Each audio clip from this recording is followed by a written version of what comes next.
we're happy that our elephant numbers are increasing in this park, and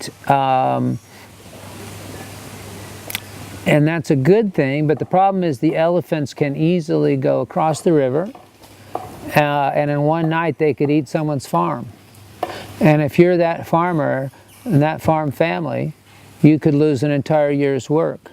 And furthermore, it's terrorizing to be in your tiny little house and have a herd of elephants marching around.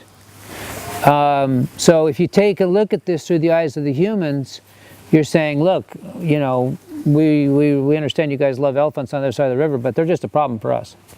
So we went over to there and we had a community meeting, Mateus, the park warden, and I.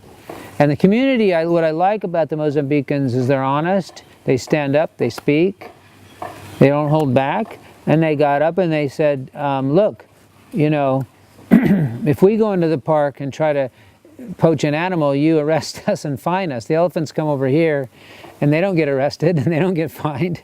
And I was like, well, he's got a point there. So as a conservationist, I'm not a big fan of fences, but this is one part of the park. We'll never fence the whole park. It's an open ecosystem, but this southern area is one area where we're going to need to make a fence. And we'll make a fence so that the farms can be on one side and the elephants can be on the other. And this is an instance where there's no other solution. So we'll do that. And we promised the community we'd make a fence.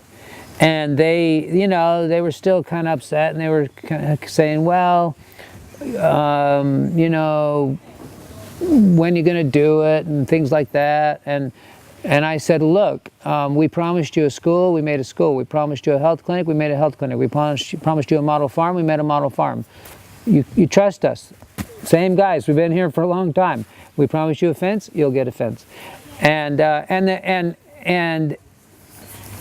then one piece of this is that they want good farms on the other side of the fence that the elephants can't get to. And we go, well, we have a model farm, have you seen it? And some of them hadn't even seen it.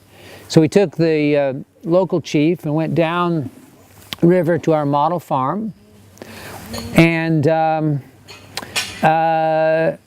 he was really impressed.